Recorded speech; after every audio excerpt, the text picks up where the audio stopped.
Hello everyone, ఇలాంటి videos మీకు ముందుగా కావాలి అనుకుంటే మా ఛానల్ని సబ్స్క్రైబ్ చేసుకొని పక్కనే ఉన్న బెల్ ఐకాన్ని క్లిక్ చేయండి. అప్కమింగ్ రివ్యూలోకి వెళ్ళిపోదాం. మహాలక్ష్మి పెళ్లి కొడుకు భూషణ్తో తన కలలని, తన గోల్స్ని షేర్ చేసుకుంటుంది. నేను ఎలా అయినా జాబ్ చెయ్యాలి అని తన వే ఆఫ్ ఐడియాని ఎక్స్ప్రెస్ చేస్తుంటే పెళ్లి కొడుకు భూషణ్ మాత్రం, చూడు నువ్వు ఇంట్లో ఉండడమే కరెక్ట్, అయినా నువ్వు జాబ్ చేసి మమ్మల్ని ఏమీ ఉద్ధరించాల్సిన అవసరం లేదు అని చాలా ఈగోయిస్టిక్గా మాట్లాడతాడు. అదంతా విన్న చక్రికి చాలా కోపం వస్తుంది. రేయ్ అడ్డగాడిదా అని గట్టిగా తిడతాడు. ఒక్కసారిగా పెళ్ళికొడుకు భూషణ్, రేయ్ ఎవరిని అంటున్నావనంటే, ఏం లేదు సార్, రోడ్డు మీద ఎవరో అడ్డం వచ్చాడు అని కవర్ చేస్తారు. ఇంక వెంటనే పాపం ఫిక్స్ అయిపోతుంది మహాలక్ష్మి. లేదు, వీని నేను పెళ్లి చేసుకోను, ఇంట్లో వాళ్ళతో ఎలా అయినా చెప్పేస్తాను అని ఇంక ఇంటికి వెళ్ళాక అలుగుతుంది, మారం చేస్తుంది, పెళ్లి చేసుకోను అని మహాలక్ష్మి. మహాలక్ష్మి వాళ్ళ నాన్నగారు మహాలక్ష్మి అలిగింది అని తెలుసుకొని ఇంటికి వస్తారు. వచ్చి, అమ్మ ఎందుకు నువ్వు పెళ్లి చేసుకోను అంటున్నావు, ఏమైంది అని అడుగుతారు. నాన్న, నా కలల్ని ఆశల్ని చంపేస్తానంటున్నాడు, పెళ్ళైన తర్వాత జాబ్ చేయనివను అంటున్నాడు, అతనికి నచ్చినట్టు ఉండమంటున్నాడు, నేను అలా ఎలా ఉండగలను నాన్న అని పాపం బాధపడుతుంది. అదంతా చెప్తూ మహాలక్ష్మి. వెంటనే మహాలక్ష్మి వాళ్ళ నాన్నగారు, చూడమ్మా, కొన్నిసార్లు పెళ్లి కోసం కొన్ని కలల్ని త్యాగం చేయాలి, అంతెందుకు, మీ అమ్మ చదువుకుంది, మీ వదిన కూడా చదువుకుంది, అలా అని వాళ్ళు బయటకు వెళ్ళి జాబ్ చేస్తున్నారా? లేదు కదా. మీ అమ్మ చనిపోయేంత వరకు ఎలాంటి జాబ్ చేయకుండా ఇంట్లో నాకు నచ్చినట్టు నన్ను, తర్వాత తన పిల్లల్ని చూసుకుంది. ఇప్పుడు మీ వదిన కూడా బయట జాబ్ అనే ప్రస్తావన లేకుండా తన భర్తకి ఏం కావాలో చూసుకుంటుంది. ఒక ఆడపిల్లగా ఒక ధర్మం, ఆ ధర్మాన్ని మీరు ఖచ్చితంగా పాటించాల్సిందే. చూడమ్మా, నువ్వు ఇంకా ఎక్కువగా ఆలోచించొద్దు, నా మాట విను. మన కమ్యూనిటీలో ఉత్తమ, ది బెస్ట్ మ్యాచ్ని తీసుకొచ్చాను, కాబట్టి నా పరువు తీయద్దు అని అంటారు భూషణ్ గురించి మహాలక్ష్మి వాళ్ళ నాన్న మహాలక్ష్మితో.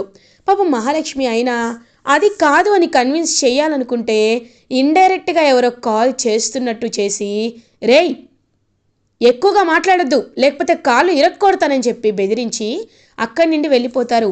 ఇదంతా దొంగచాటుగా విన్న భూషణ్కి ఒక ఐడియా వస్తుంది. లేదు, మహాలక్ష్మి నాతో పెళ్ళి ఎలా అయినా క్యాన్సిల్ చేసుకోవాలనుకుంటుంది, కాబట్టి ఇలా కాదు అని మార్నింగ్ అవ్వగానే మహాలక్ష్మి వాళ్ళ నాన్నగారితో మాట్లాడతారు. అంకుల్, వీసా రావడానికి 1 మంత్ టైం పడుతుంది, కాబట్టి ఈలోపు నేను మహాలక్ష్మిని రిజిస్టర్ మ్యారేజ్ చేసుకుంటాను, మీరు ఈ విషయంలో నాకు కోఆపరేట్ చేయాలి. పెళ్ళి మీరు అనుకున్న ముహూర్తానికే చేసుకుంటాం, కానీ ఒక 2-3 డేస్లో మీరు రిజిస్టర్ మ్యారేజ్ని అరేంజ్ చేయాలి అని చెప్తాడు.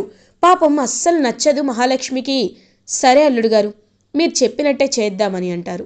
అదంతా వింటూ చాలా కోపం వస్తుంది మహాలక్ష్మికి.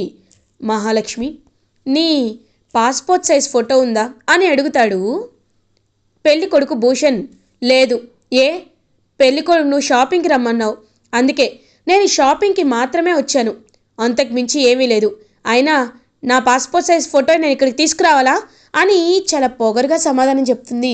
ఇంకా ఒక్కసారిగా షాక్ అయిపోతారు అందరూ. వెంటనే, సరే ఫోటో స్టూడియో దగ్గరే కదా, అక్కడికి వెళ్ళి తెచ్చుకోమ్మా అని చెప్పి ఇంకా చక్రిని అలాగే మహాలక్ష్మిని బయటికి పంపిస్తారనమాట వాళ్ళ నాన్నగారు. చక్రి, అమ్మయ్య ఇదే నాకు కరెక్ట్ టైం, ఎలా అయినా హ్యాపీగా ఈవిడ మేడం మనసులో ఏముందో ఖచ్చితంగా తెలుసుకోవాలి అని పాపం గట్టిగా ఫిక్స్ అవుతాడు చక్రి. ఇంకా అలా స్టూడియోకి బయలుదేరుతూ చక్రి అయితే మాట్లాడుతూ ఉంటాడనమాట మహాలక్ష్మితో. మేడం, మీకు వాడితో పెళ్ళి ఇష్టం లేదు కదా, ఎందుకంటే మిమ్మల్ని చూస్తుంటేనే అర్థమవుతుంది మేడం, మీకు వాడితో పెళ్ళి ఇష్టం లేదని అని పాపం అన్నీ మనసు విప్పి మాట్లాడుతూ ఉంటాడు చక్రి. ఏంటో మా నాన్న అన్నయ్య కంటే ఇతనికే నేను ఎక్కువగా అర్థమైనట్టున్నాను అని పాపం మనసులో అనుకుంటుంది మహాలక్ష్మి. హేయ్ కారాపు, స్టూడియో కంటే ముందుకు వెళ్ళిపోయాం అని ఇంకా అలా తన ఆధార్ పాన్ కార్డ్నిచ్చి, ఇదిగో వీటిని జిరాక్స్ తీపిచ్చు అని స్టూడియోకి వెళ్ళిపోతుంది మహాలక్ష్మి. ఆ ఆధార్ కార్డ్ వైపు చూస్తూ ఎంతో హ్యాపీగా ఫీల్ అయ్యి ఫోటో తీసుకుంటాడు చక్రి. ఇది ఇలా ఉండగా మహాలక్ష్మి ఫోటో స్టూడియో నుండి తిరిగి తన ప్లేస్కి వచ్చేస్తుంది. ఇంకా అలా కారులో వెళ్తూ ఉంటే, మేడం ఒకటి చెప్పమంటారా? ఎప్పుడైనా మనసులో ఉన్నది మనసులో దాచుకోకండి మేడం. మీ నాన్నగారికి మీరంటే చాలా ఇష్టం కదా, కాబట్టి ఒక్కసారి అందరి ముందు గొంతెత్తి చెప్పండి. అప్పుడు వాళ్ళు మారుతారో లేదో చూసుకుందాం అని అంటారు. ఆలోచనలో పడుతుంది మహాలక్ష్మి. నువ్వు చెప్తుంటే నిజమే అనిపిస్తుంది, ఒకసారి మళ్ళీ నాన్నతో చెప్తాను అని పాపం అలా ఇంకా ఇంటికి వెళ్తుంది మహాలక్ష్మి. ఇది ఇలా ఉండగా నైట్ అవుతుంది. మాధవ్ అటు ఇటు తిరుగుతూ ఆలోచిస్తూ ఉంటే మాధవ్ దగ్గరికి గాయత్రి వస్తుంది. ఏంటి గాయత్రి, మళ్ళీ ఈరోజు కూడా ఇంటికి వచ్చావేంటి అని అడుగుతారు. ఏం లేదు బావా, ఎందుకో రోజు నిన్ను చూడాలనిపిస్తుంది. ఆ విషయం నీకు తెలుసు కదా, అందుకే మా అవయ్య నిద్రపోయాక వచ్చాను అని అంటుంది. అది కాదు గాయత్రి, ఇప్పుడు నువ్వు ఇలా ఇక్కడికి రావడం అత్తయ్య చూసిందంటే అని అంటారు. చూస్తే నాకేమీ భయం లేదు అని అంటారు. ఏంటి భయం లేదా?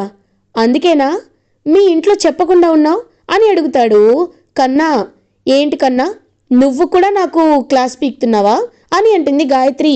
లేకపోతే ఏంటి వదినా, నువ్వు అన్నయ్యని ప్రేమిస్తున్నావు, అన్నయ్య నిన్ను ప్రేమిస్తున్నాడు. అలాంటప్పుడు మీరిద్దరూ హ్యాపీగా పెళ్లి చేసుకోవచ్చు కదా. పోనీ నా దగ్గర ఒక ఐడియా ఉంది, ఇవ్వమంటారా అని అడుగుతారు. ఐడియానా? ఏంట్రా అది అని అంటారు. అన్నయ్య, నాకు తెలిసి నువ్వు వదిన ఇద్దరు వెళ్ళి రిజిస్టర్ ఆఫీస్లో పెళ్లి చేసుకొని వచ్చేయండి. ఎన్ని సినిమాల్లో చూడలేదు, మీరిద్దరూ పెద్దవాళ్ళే, మేజర్సే కాబట్టి మీకు ఇంక ఎలాంటి ప్రాబ్లం ఉండదు. మిమ్మల్ని అందరూ యాక్సెప్ట్ చేస్తారు. అత్తయ్య కూడా నువ్వు పెళ్లి చేసేసుకున్నావు కాబట్టి ఇంకేమీ చేయలేదు, కాబట్టి నా మాట విను అని అంటారు. రేయ్, చిన్నపిల్లవాడివి చిన్నపిల్లోళ్ళ ఉండు, అంతేకాని ఏంటి మాటలన్నీ, వెళ్ళు వెళ్ళు అని అంటారు. బావా, నాకెందుకో ఇది కరెక్ట్గానే అనిపిస్తుంది, మనం అలా చేద్దామా అని అంటుంది. లేదు, మన పెళ్ళి జరిగితే అందరి అభిప్రాయంతోనే జరగాలి, కానీ ఎవరిని నొప్పించి మన పెళ్ళి జరగకూడదు అని అంటాడు. సరే, నీ ఇష్టమే నా ఇష్టమని పాపం గాయత్రి అక్కడి నుండి వెళ్ళిపోతుంది. ఇది ఇలా ఉండగా నైట్ అవుతుంది. మహాలక్ష్మి ఫ్యామిలీ అందరూ డిన్నర్ చేస్తుంటే ఇంకా అలా పెళ్ళికొడుకు Bhushan, uncle passport size photos అన్నీ నేను సబ్మిట్ చేశాను, వీసా ప్రాసెసింగ్ అనేది ఫాస్ట్గా చేస్తానన్నారు, కానీ దానికంటే ముందు రిజిస్టర్ ఆఫీస్లో మాట్లాడాను, సో ఎల్లుండే మంచి ముహూర్తం ఉంది అని చెప్పారు అని అంటారు. ఒక్కసారిగా ఇంకా పైకి లేచి నిలబడుతుంది మహాలక్ష్మి. లేచి, నాకు ఈ పెళ్ళి ఇష్టం లేదు, నేను ఈ పెళ్ళి చేసుకోవాలి అనుకోవటం లేదు, నా కలల్ని ఆశయాల్ని కూల్ చైతన్యని నేను పెళ్లి చేసుకోవాలి అనుకోవటం లేదు అని అంటుంది.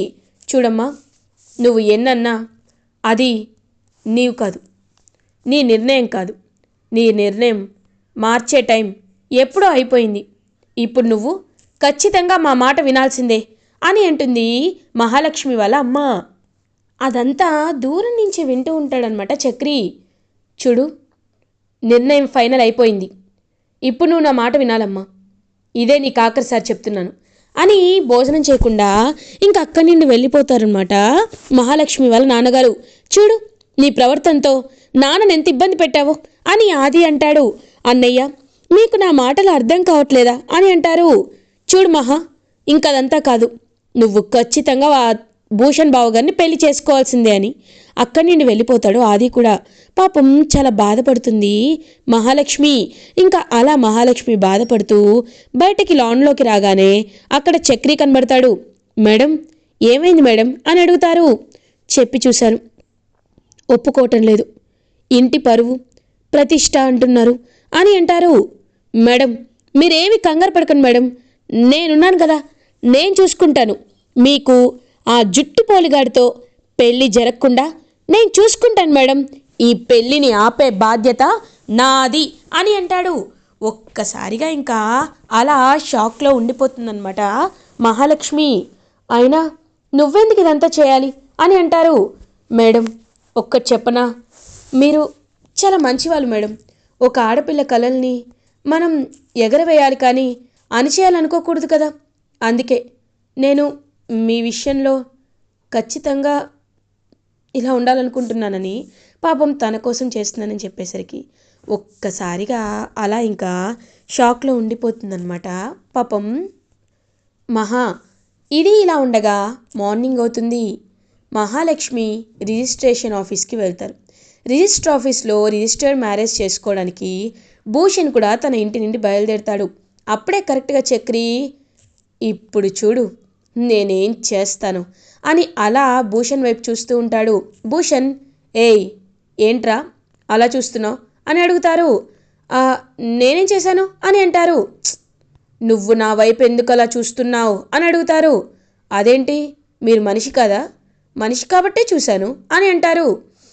సరే రా వెళ్దాం అని ఇంకా అలా ఇద్దరు ఇంటిలోకి వెళ్ళిపోతుంటే బయటికి రిజిస్టర్ ఆఫీస్కి వెళ్తుంటే ఇంకా మొత్తం కార్ని వేరే రూట్కి తిప్పేస్తాడనమాట. అలా చక్రి ఏయ్ రిజిస్టర్ ఆఫీస్ అటు కదా, ఇటెందుకు తీసుకెళ్తున్నావు అని అడుగుతారు.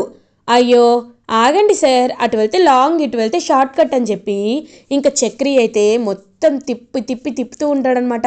ఇంకా అలా తిప్పుతూ ఉంటే రేయ్ నువ్వు ఇదంతా కావాలని చేస్తున్నావా అని అడుగుతారు. సార్ నేను కావాలని ఎందుకు చేస్తాను సార్ అని చెప్పి ఇంకా మొత్తం తిప్పి బాగా ఇంకా ఆడుకుంటూ ఉంటాడు చక్రి అయితే భూషణ్తో. ఇంకా భూషణ్ని కరెక్ట్గా ఒక ప్లేస్కి తీసుకొచ్చి సార్ చూసారా వీళ్ళందరూ ఇంత గొడవ పడుతున్నారు, ట్రాఫిక్ అంతా బ్లాక్ అయిపోయింది సార్, ట్రాఫిక్ బ్లాక్ అయింది కాబట్టి ఇప్పుడు మనం ఏం చేయలేం సార్ అని అంటారు. ఇదేంటి ట్రాఫిక్ బ్లాక్ అయింది, వేరే క్యాబ్ బుక్ చేసుకుందామన్నా ఇప్పుడు అవ్వటం లేదే అని చెప్పి అలా ఇంక చూస్తూ ఉంటే లేకపోతే నువ్వు మేడం గారికి సరితూగుతావా, రేయ్ నీ దగ్గర మంచితనం లేదురా అని చెప్పి ఇంకా అలా చూస్తూ ఉంటారనమాట చక్రి. అలా రిజిస్టర్ ఆఫీస్లో వెయిట్ చేస్తూ ఉంటారు మహాలక్ష్మి వాళ్ళ family.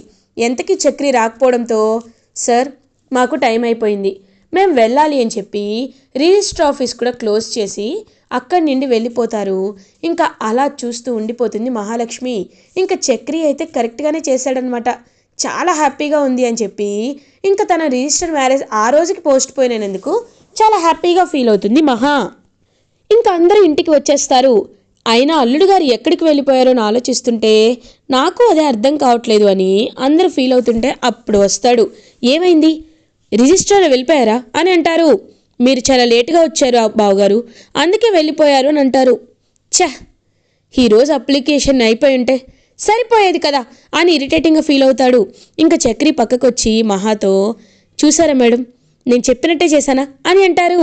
Thank you so much Chakri అని పాపం మహా షేక్ హ్యాండ్ ఇస్తుంది చక్రికి. ఒక్కసారిగా చక్రి చాలా అంటే చాలా హ్యాపీగా ఫీల్ అవుతాడు. అలా తన్ని ఫస్ట్ టైం షేక్ హ్యాండ్ ఇచ్చినందుకు ఇంకా మహాతో తనకి అనుబంధం పెరుగుతున్నందుకు చాలా హ్యాపీగా ఫీల్ అవుతాడు చక్రి. ఇలా ఎపిసోడ్ ఎండ్ అవుతుంది. ఫర్దర్ ఎపిసోడ్ రివ్యూస్ ముందుగా మీకు కావాలి అనుకుంటే మా ఛానల్ని సబ్స్క్రైబ్ చేసుకోండి. Thanks for watching.